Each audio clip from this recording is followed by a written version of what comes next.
नमस्कार सबों को। आज मैं business study class 11th business study subject को लेकर के आप सबों के बीच आया हूं।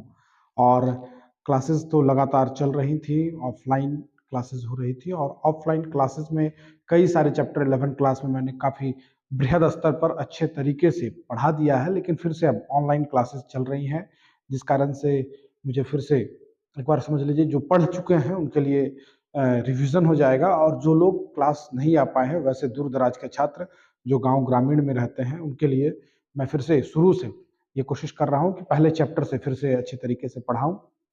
तो ऐसा है कि 11th में आप लोगों को सिर्फ ऑब्जेक्टिव क्वेश्चंस ही आएंगे। तो ऑब्जेक्टिव क्वेश्चन के लिए पढ़ना है फिर भी, लेकिन थ्रोली पूरे बुक पूरे चैप्टर को, हर चैप्टर को अच्छे तरीके से अगर आप पढ़ेंगे तो जो भी ऑब्जेक्टिव या एमसीक्यू क्वेश्चंस हैं उसको आप अच्छी तरह से सॉल्व कर सकते हैं। या फिर सिर्फ आप गाइड लेकर के क्वेश्चन को याद करेंगे तो मुझे लगता है कि वो परीक्षा तक आपको उतना याद नहीं रह पाएगा। आप चीज़ों को अगर नहीं समझेंगे तो आप सही तरीके से जवाब नहीं दे सकते हैं। इसलिए बुक को पढ़ना है, चाहे वो कोई भी सब्जेक्ट हो, कॉमर्स का अकाउंटेंसी हो या फिर बिजनेस स्टडी हो, इकोनॉमिक्स हो या सीएई हो, कमर्शियल अर्थमेटिक हो, एंटरप्रेन्योरशिप हो। ठीक है, तो ये सारे चीज़ों को आपको पढ़ना है हर चैप्टर को। तो मैं तो कहूँगा सारी चीज़ों को पढ़ें और अकाउंट्स के क्वेश्चंस को आप जरूर सॉल्व करें। अकाउंट्स के क्वेश्चन को आप जब तक journal entry, ledger, trial balance ये नहीं सीखेंगे तो 12th में आपको फिर काफ़ी परेशानी होगी। तो वो थोड़ी पढ़ें। फिलहाल मैं आज बिजनेस स्टडी लेकर के आया हूँ। व्यावसायिक अध्ययन हिंदी मीडियम इंग्लिश मीडियम दोनों के छात्रों को मैं समझाने का प्रयास करूंगा। तो इसमें टोटल जो है 11 यूनिट है। टोटल 11 यूनिट में 23 चैप्टर्स को जो है 11 यूनिट में विभाजित किया गया है।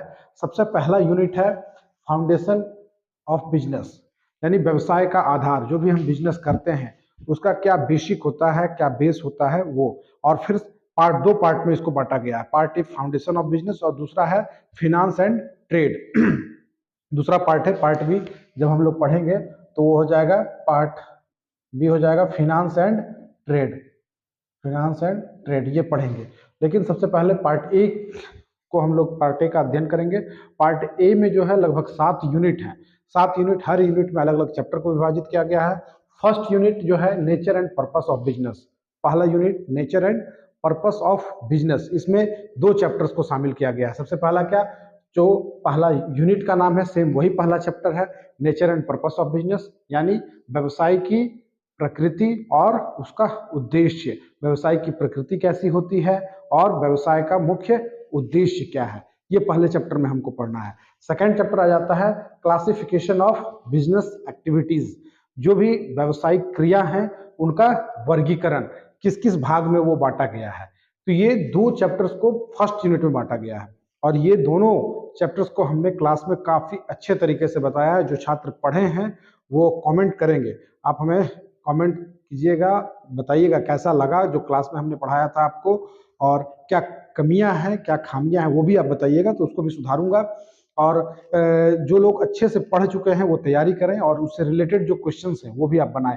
मैं तो जो शुरू कर रहा हूं तो इसमें हर चैप्टर को जब मैं पूरे डीपली पढ़ा दूंगा उसके बाद फिर उसके ऑब्जेक्टिव क्वेश्चंस भी आपको इस पर दूंगा और उसको अच्छे तरीके से समझाने का प्रयास करूंगा, जो आपको रटने की जरूरत ना पड़े। आप एक बार में क्वेश्चन देखें, आपको समझ में आ जाएगी और आप खुद ब खुद उसका आंसर जवाब देंगे। मैं जब पढ़ा रहा था क्लास में तो चैप्टर पढ़ाने के बाद जब ऑब्जेक्टिव क्वेश्चंस मैं बच्चों से करता था वो उसका जवाब खुद देते थे, तो मुझे काफी अच्छा लगा कि मैंने उन्हें अच्छे तरीके से पढ़ा दिया है, जो अब उन्हें रटने की आवश्यकता नहीं है।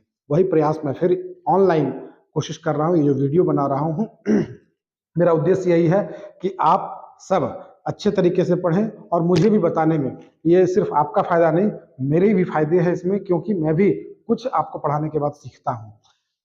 तो nature and purpose of business, तो पहले मैंने बताया कि 11 यूनिट है, यूनिट 11 है और इसमें एक्सरसाइज है टोटल 23। ये कंप्लीट करना है। पहला है nature and purpose of business,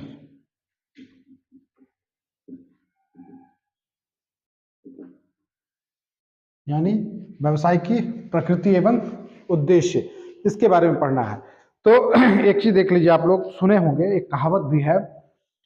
हम लोग अभी धर्म पुराण की अगर बात करें, धर्म पुराण या फिर अपने संस्कृति, सनातन संस्कृति की बात करें तो सनातन संस्कृति में कहा गया है कि युग 4 होते हैं, युग 4 होते हैं, ठीक है। सतयुग, त्रेता, द्वापर और कलयुग, ये 4 बताए गए हैं।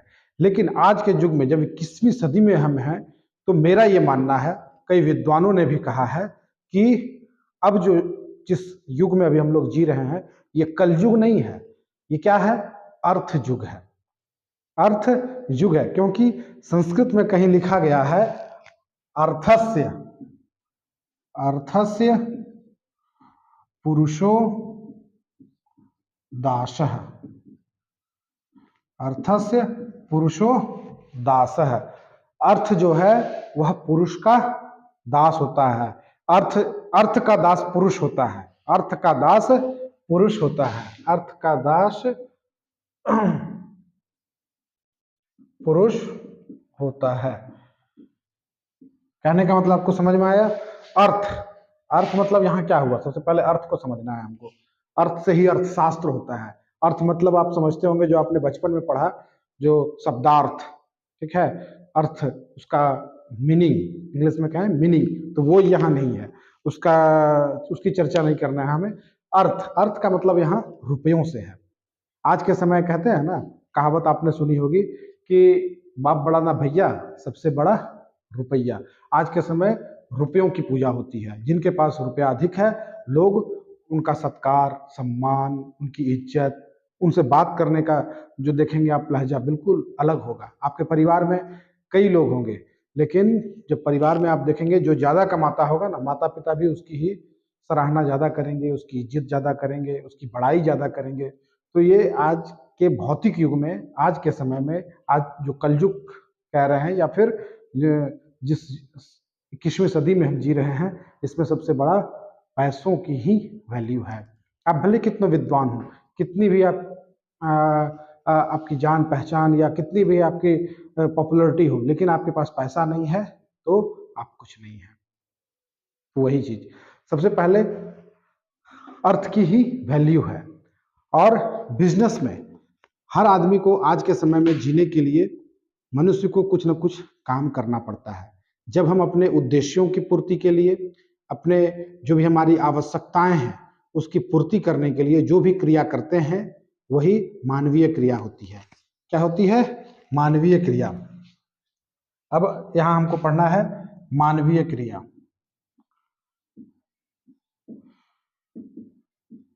यानी बिना ह्यूमन एक्टिविटी, यूं कहें तो ह्यूमन एक्टिविटी। कोई भी व्यक्ति है, हर व्यक्ति को, चाहे वो अंबानी हो, अडानी हो, या एक रिक्शा पुलर क्यों ना हो, हर लोगों को अपने जीवन जीने के लिए, 2 रोटी खाने के लिए कुछ ना कुछ काम करना ही पड़ता है। अब इसी को 2 भागों में विभाजित किया गया है। एक होता है आर्थिक क्रिया, एक होता है आर्थिक क्रिया, जिसको कहते हैं हम लोग इकोनॉमिक एक्टिविटी।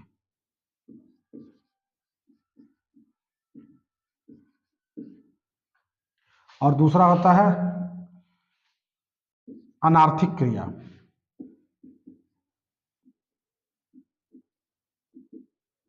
इसको कहते हैं हम लोग नॉन इकोनॉमिक एक्टिविटी।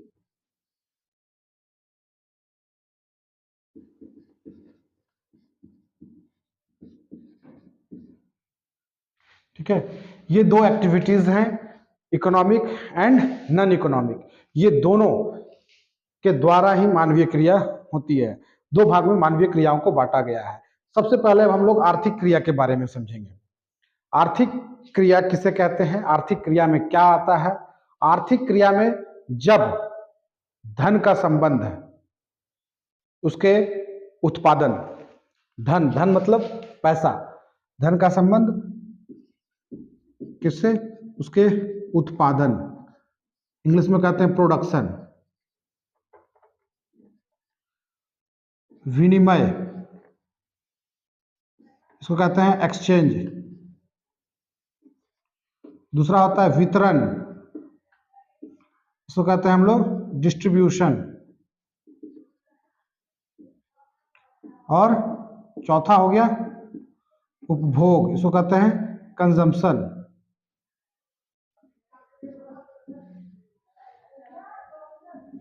जब धन का संबंध इन चारों से हो, यानी उत्पादन, विनिमय, वितरण, उपभोग, इन चारों से जब धन का संबंध होगा तो वो क्या होंगे? आर्थिक क्रिया कहलाएंगे। जैसे किसान, सबों का एक एग्जाम्पल मैं दे देता हूं। पहला का, जैसे किसान के द्वारा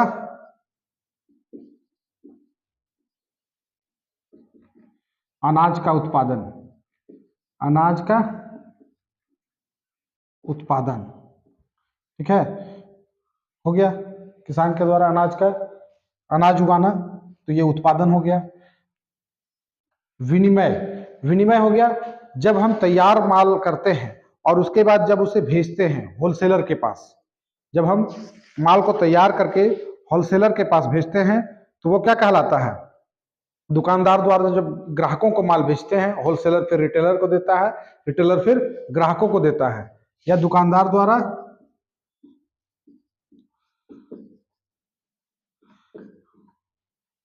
ग्राहकों को माल बेचना, ये क्या कहलाता है? विनिमय, एक्सचेंज।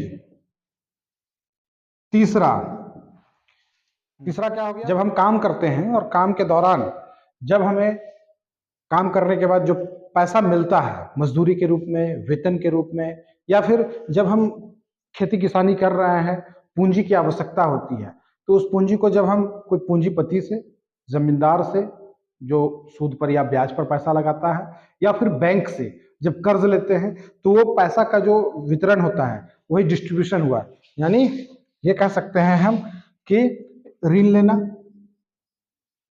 लेना या देना जो कहें, ठीक है, ये वितरण हो गया, धन का वितरण। और चौथा हो गया, जब माल तैयार है, तैयार माल के बाद जब हम उसको उपयोग करते हैं, जैसे ठंड का समय मफलर बना हुआ था, वो मार्केट में आया, हमने खरीदा, हम इसको यूज कर रहे हैं। मार्कर बना हुआ है, कंपनी ने तैयार किया, हम इसको लिख रहे हैं, ये हम यूज कर रहे हैं। तो जिस चीज को हम यूज करते हैं, चाहे वो कपड़ा हो, भोजन हो, या फिर वैसी सामग्री जिसका हम उपयोग करते हैं खुद के लिए, वो क्या कहलाता है? उपभोग, कंजम्पशन, ठीक है। या फिर तैयार माल का, ये लिख सकते हैं, तैयार माल को उपयोग करना, ठीक है, जैसे वस्त्र पहनना आदि, ये सब क्या कहलाएगा? उपभोग, यानी कंजम्पशन। ये इसके एग्जाम्पल के रूप में हुए। तो आपको समझ में आ गया, यानी आर्थिक क्रियाएं वो क्रियाएं होती हैं जिसका एकमात्र उद्देश्य है कि हमको ये सब करके उत्पादन, विनिमय, वितरण, उपभोग, ये करके क्या करना है? सिर्फ और सिर्फ लाभ कमाना है। क्या कमाना है? लाभ, यानी प्रॉफिट। सीधा तौर पे एक शब्द में इसका जवाब है। ये सब तो होगा, हम तैयार करेंगे, सब करेंगे, तो काहे करेंगे? समाज सेवा के लिए। समाज सेवा नहीं करेंगे, इससे सिर्फ यही करेंगे, हम लाभ कमाएंगे, वो प्रॉफिट होगा, उसी से फिर अपना देश, दुनिया, घर, जो भी हमको करना है मस्ती, सब इसी से करेंगे। तो आर्थिक क्रिया का मुख्य उद्देश्य सिर्फ लाभ कमाना। वहीं ठीक इसके विपरीत हो जाता है अनार्थिक क्रिया। अनार्थिक क्रिया में ठीक वही, जहां धन का संबंध इन सब से नहीं होता है, ठीक है, जहां अनार्थिक, जहां अर्थ का कोई यूज नहीं है। जैसे अभी अर्थ पढ़े ना, यही अर्थ, अभी अर्थ समझाने का कारण क्या था मुझे? अर्थस्य पुरुषो दासः, पुरुष अर्थ का दास होता है, यानी व्यक्ति पैसा का ही भक्त होता है। यहाँ वो चीज नहीं है। यहाँ क्या होता है? सिर्फ सेवा भावना, हमें सेवा करनी है, ठीक है। सेवा भाव से जो काम हम करते हैं वही अनार्थिक क्रिया में आती हैं। इसमें हम कई चीज को ले सकते हैं, ठीक है। जैसे माँ जो है अपने बच्चे को अगर पालन पोषण के लिए दूध पिलाती है तो वो आ गया। दूसरा हो गया कि अगर हम मनोरंजन के लिए क्रिकेट खेल रहे हैं, ठीक है, या फैंसी कोई कार्यक्रम करा रहे हैं जिसका उद्देश्य लाभ कमाना नहीं है, समाज के लिए करना है, कोई कार्यक्रम अगर किए तो वो सब अनार्थिक क्रिया के अंतर्गत आ गए हैं। साथ ही अगर हम कोई आयोजन, ऐसा धार्मिक आयोजन, पूजा पाठ, भजन कीर्तन, ये सब करते हैं समाज के लिए, सिर्फ अपने लिए नहीं, 10 लोगों के लिए, तो वो सब क्या हो गया? अनार्थिक क्रिया, जहां उद्देश्य अर्थ कमाना नहीं है। ठीक है, तो ये साफ तौर पर में हम इसके बारे में कह सकते हैं कि जिसका, यहां नोट लिख लीजिए, जिसका उद्देश्य लाभ कमाना न हो, अनार्थिक क्रिया कहलाती है। अनार्थिक क्रिया कहलाती है। दूसरा ये हो गया। और हम समाज के लिए जो काम करते हैं, ठीक है, लोगों की समाज सेवा लिख सकते हैं, समाज सेवा, धर्म का प्रचार प्रसार, धर्म का प्रचार प्रसार, मनोरंजन आदि के लिए किए गए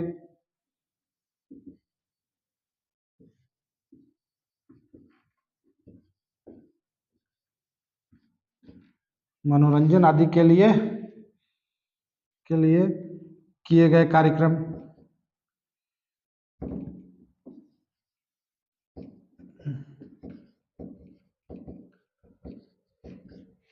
ठीक है, तो ये हो गया अनार्थिक क्रिया का। लेकिन अब इसके एक्सेप्शनल, जो एक्सेप्शन के तौर पे आते हैं, उसमें 2-3 चीज हैं जिसको ध्यान देना होगा। जो इसमें वो कभी आर्थिक भी हो सकता है और अनार्थिक भी हो सकता है। जैसे कोई पहला होता है कोई वैसा क्रिया का आयोजन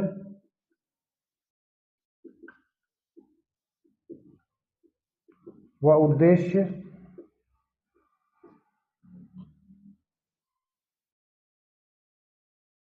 ऑब्जेक्ट ऑफ एक्टिविटीज,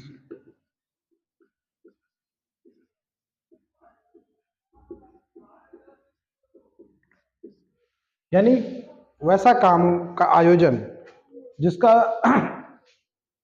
उद्देश्य, अगर हम मान लीजिए फुटबॉल या क्रिकेट टूर्नामेंट करा रहे हैं और वो टूर्नामेंट में जो खिलाड़ी हैं वो बोले कि हम ठीक है खेलेंगे, लेकिन हम इसका मैच फीस नहीं लेंगे, तो जब वो बोल दे मैच फीस नहीं लेंगे तो वो क्या कहलाएगा? वो आ जाएगा अनार्थिक क्रिया में। लेकिन अगर वो मैच खेल रहे हैं और खेलने के बाद जब वो मैच फी लेते हैं तो वो क्या कहलाएगा? आर्थिक क्रिया। तो दोनों चीज यहाँ है, तो ये ध्यान में रखना। दूसरा होता है क्रिया का धन से प्रत्यक्ष संबंध। क्रिया का धन से प्रत्यक्ष संबंध, डायरेक्ट रिलेशन,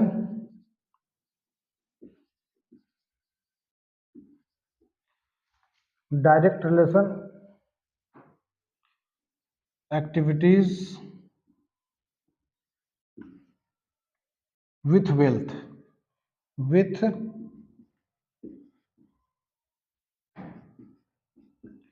यानी जिस क्रिया का हो, जिस काम का संबंध, रिलेशन सिर्फ पैसा से हो, वो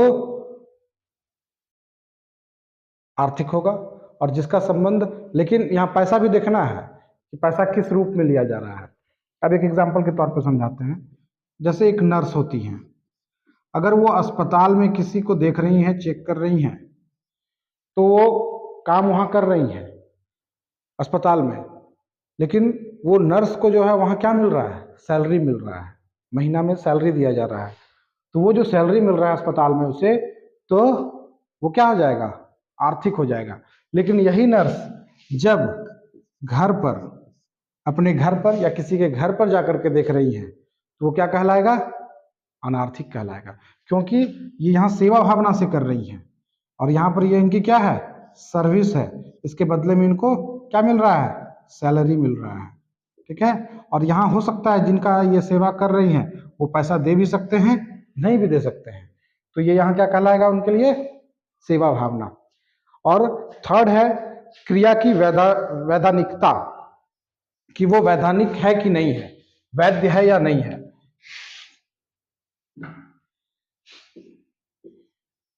क्रिया की वैधानिकता, लीगलिटी ऑफ एक्टिविटीज।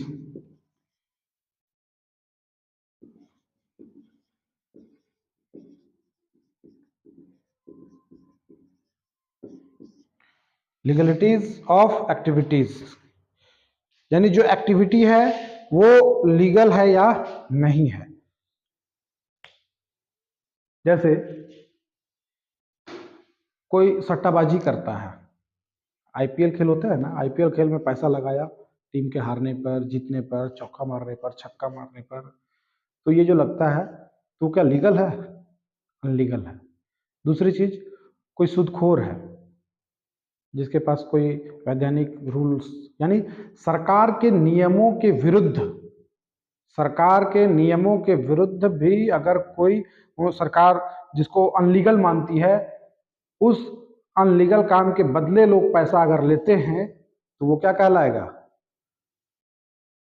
लीगल नहीं है तो वो अनार्थिक क्रिया कहलाएंगे। ठीक है, वो आर्थिक क्रिया नहीं कहलाएंगे क्योंकि वो लीगल नहीं है। जैसे और भी कई सारे एग्जाम्पल हैं, कोई चोरी करता है, डकैती करता है, घूसखोरी करता है, ये वैधानिक नहीं है। वैधानिक तरीके से जो पैसा कमाया जाता है वही आर्थिक होंगे। तो ये आर्थिक और अनार्थिक के बारे में हमने बताया है। इसके आगे आर्थिक में और सारे कई पार्ट्स हैं। आर्थिक में हम लोग पढ़ेंगे क्या क्या आते हैं, किनको किनको हम आर्थिक में और शामिल कर सकते हैं, इसके 3 पार्ट्स हैं वो पढ़ेंगे। फिर अनार्थिक में लगभग वो कंप्लीट ही है, इसमें 3-4 पार्ट्स और हैं। तो मेन फर्स्ट चैप्टर का बेस यही है और लगभग इतना ही है। एक और वीडियो पार्ट 2 में बनाऊंगा, वो वीडियो में फर्स्ट चैप्टर कंप्लीट हो जाएगा। उसके बाद कोशिश करूंगा कि एक वीडियो तीसरा पार्ट 3 बनाऊंगा, तो उसमें फर्स्ट चैप्टर के जितने भी ऑब्जेक्टिव क्वेश्चंस हैं वो आपको मैं दे दूं। तो इस तरह से 3 वीडियो में आपके सारे पहला चैप्टर कंप्लीट। तो ये पूरे बेसिक तौर पर मैं जो बताया जा रहा है आप जरूर इसको ध्यान दें, सुने और समझने की कोशिश करें। कोई परेशानी हो तो आप मुझे पर्सनली मैसेज कर दें, क्योंकि कॉल हर हमेशा करना संभव नहीं है। कॉल ना करें, बहुत स्टूडेंट्स ऐसे हैं जो कभी भी किसी भी समय किसी परिस्थिति में कॉल कर देते हैं, जिससे मैं भी परेशान होता हूं और आपका कॉल अगर नहीं उठा पाया तो आप भी परेशान होंगे। तो आप पर्सनल आप मुझे मैसेज कर सकते हैं। मेरा व्हाट्सएप नंबर आपको, आप लोग ग्रुप में जुड़े होंगे, जो नहीं भी जुड़े हैं वो पर्सनल नंबर मेरा ले लें, 7549752337। तो ये मेरा व्हाट्सएप नंबर है, आप इसे लिख लें और इस पर आप मैसेज कर दें। जो भी परेशानी हो उसे दूर करने की मैं कोशिश करूंगा। और आपको कैसा लगा ये वीडियो, आप समझ पाए या नहीं समझ पाए, आप इसके बारे में कमेंट जरूर करें और ज़रूर आप मुझे बताएं क्या कुछ और सुधार किया जा सकता है। मैंने हिंदी माध्यम और अंग्रेजी माध्यम दोनों माध्यम के बच्चों को बताने की कोशिश की। बोलचाल की भाषा तो हमारी हिंदी ही है, तो हिंदी में समझाने का प्रयास किया। जो जो वर्ड्स जहाँ हैं यूज़ होते हैं उसे मैंने अंग्रेजी में भी और हिंदी में भी लिखा है, तो ज़रूर आपको अच्छा लगा होगा। तो दोनों माध्यम के बच्चे आप ज़रूर पढ़ें, ध्यान दें और बेहतर रिजल्ट करें, क्योंकि मधुपुर कॉलेज के जो इंटर के बच्चे हैं लगातार विगत कई वर्षों से वो जिला में अपना रैंक ला रहे हैं।